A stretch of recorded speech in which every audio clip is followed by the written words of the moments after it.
There is a certain kind of silence outside an intensive care unit. A silence that feels heavier than fear itself. Ryan had spent days in that hallway, waiting for news about the woman he thought he might lose forever. Then his phone buzzed. Not a call from a doctor. Not an update from a nurse. It was a security alert from home.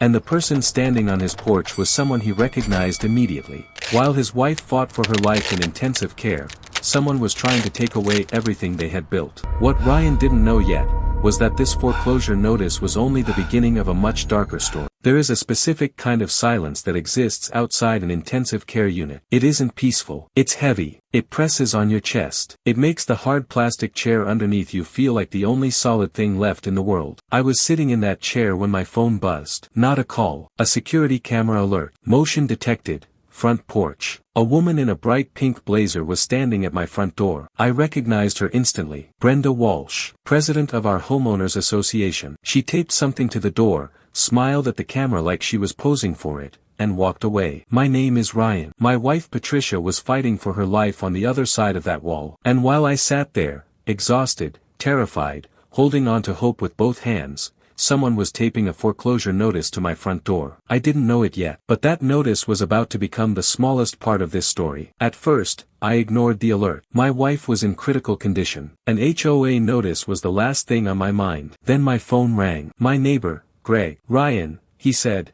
voice tight. You need to see this. I asked him what happened. Brenda posted a foreclosure warning on your front door. I froze. A foreclosure warning. I had lived in that house for 15 years. I had never, not once, missed an HOA payment. I pulled up the camera footage and zoomed in. My stomach dropped. Over $18,000 in accumulated fines and legal fees. The notice stated that the HOA intended to begin proceedings that could result in a forced sale of my property. The violation: an unapproved exterior modification. The modification was a wheelchair access ramp. The same ramp my wife needed after multiple surgeries. The same ramp that allowed her to leave the house at all. I called Brenda. She answered on the second ring. Calm, composed, like she'd been expecting the call. What is this notice? I asked. You've been informed multiple times, she said. No, I haven't. Records show notices were mailed. I clenched my jaw. My wife is in intensive care right now. That ramp was installed because she couldn't walk. The governing documents require architectural approval. Federal disability laws exist for a reason, I said. There was a pause. And then she said something I will never forget. Something that made my blood run cold. Personal circumstances don't exempt residents from community standards. She hung up. I sat there, staring at my phone in a hospital hallway. My wife was fighting for her life one floor away, and the president of my Homeowners Association had just told me that her dying did not matter. The next morning,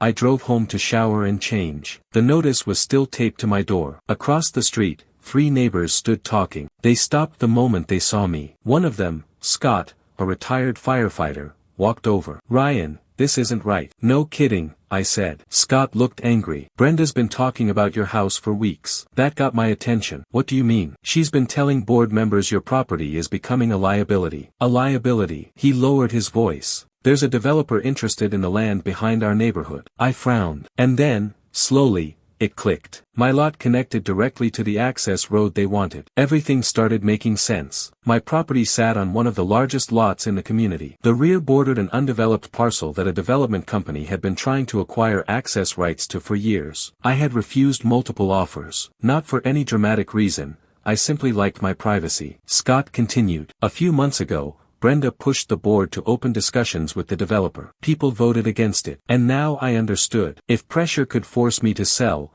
the access problem disappeared. My house wasn't a violation. My house was an obstacle. That afternoon, I requested every HOA record related to my alleged violations. Under Arizona law, homeowners are entitled to inspect association records.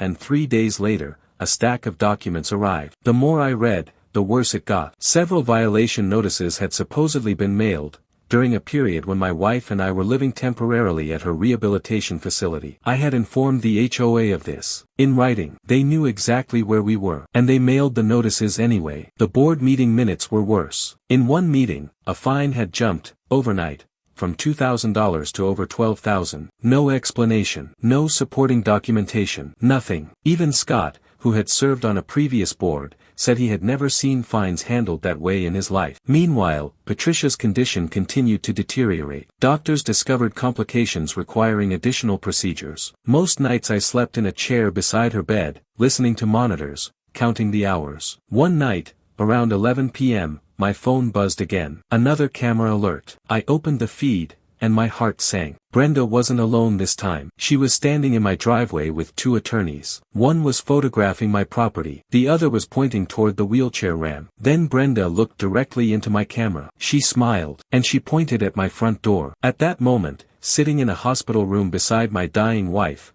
I understood something with complete clarity. This had never been about rules. It had never been about community standards. And it absolutely was not about a wheelchair ramp. Someone wanted my property badly enough to weaponize an entire organization to take it. What Brenda didn't know was that earlier that same day, a board member had already reached out to me, and the email he sent contained the evidence that would end everything she had built. The email arrived at 6:17 that morning. I was sitting in the hospital cafeteria, holding a coffee I hadn't touched. The sender was Michael Reeves, a quiet accountant, a board member I'd barely spoken 10 words to in 3 years. The subject line contained 4 words. "You need to see this." Attached were screenshots, meeting notes, a chain of emails, and as I started reading, my hands began to shake. 3 months earlier, a regional development company had approached HOA leadership about creating an access route through the land behind our neighborhood. The project could significantly raise property values for some residents. But there was a problem. My property sat directly between the proposed access point and the main road. Without my cooperation,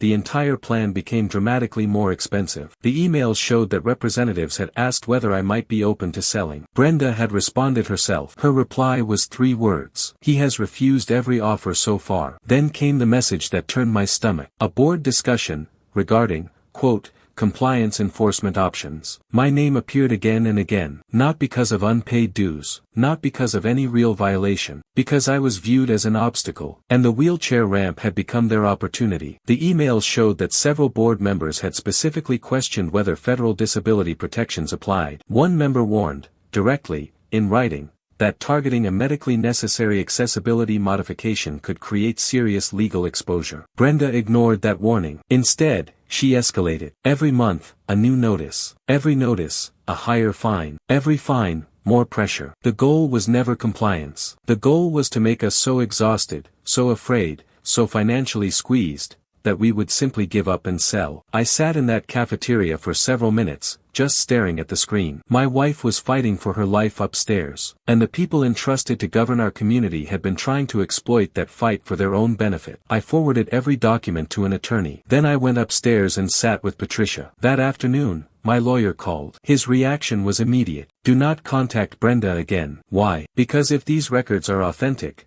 the HOA has a serious problem. Over the next week, he obtained additional records through formal requests, and the evidence kept growing. Financial reports showed unusual legal spending, almost entirely connected to my property. Board meeting records contained inconsistencies. Some votes appeared to have happened without proper notice to residents. Several homeowners later confirmed they had never even been informed about key meetings. And then came the detail that mattered most. The HOA's own attorney had never been told that the wheelchair ramp existed because of documented medical necessity. That information had been deliberately omitted. According to my lawyer, that omission mattered enormously. The following month, a special board meeting was scheduled. Word spread fast. By then, residents had heard about the emails. The clubhouse was packed, the largest attendance anyone could remember. People lined the walls. Others stood outside, listening through open doors. Brenda walked in looking confident. That confidence lasted less than 10 minutes. My attorney presented the documents, 1 page at a time, and with each page, the room got quieter. Residents saw the developer discussions. They saw the emails. They saw the warning that had been raised,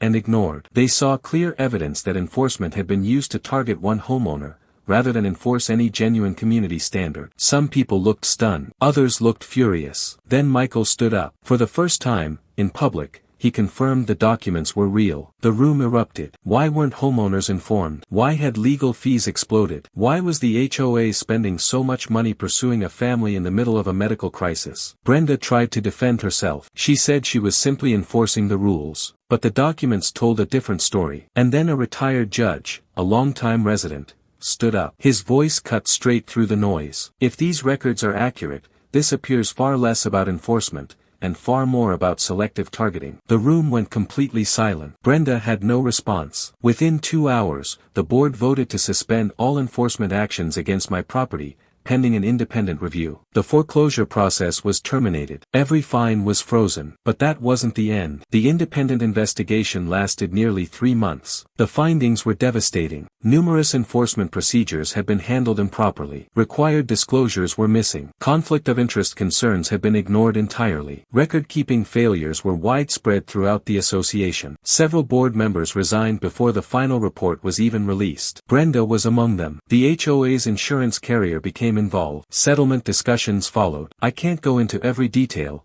There are confidentiality agreements. But here is what I can say. The fines disappeared permanently. The foreclosure threats vanished. The wheelchair ramp remained exactly where it had always belonged. And the association rewrote its policies to make sure nothing like this could ever happen to anyone else again. The biggest moment of this entire story didn't happen in a courtroom. It didn't happen in a meeting hall. It didn't happen during any legal proceeding at all. It happened in a hospital parking lot. Several months later, Patricia was finally being discharged. The doctors had done what once seemed impossible. As I helped her into the car, she looked at me, and she smiled. For the first time in months, she looked like herself again. Healthy, hopeful, free. The house was still ours. The ramp was still there. And the people who had tried to use our darkest moment against us had failed. Because in the end, the truth was stronger than intimidation. No matter how powerful someone believes they are, exploiting a family during a medical crisis is a gamble that rarely ends well. Sometimes the people you think are at their weakest,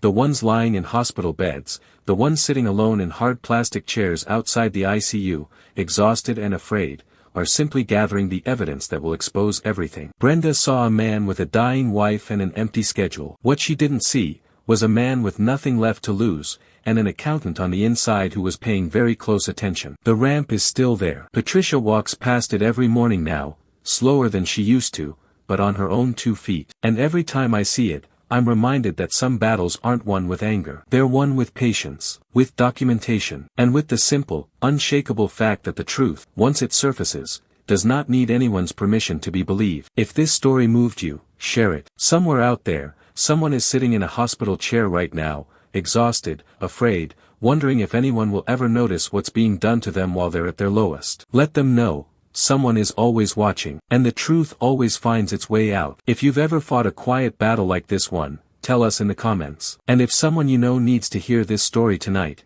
send it to them.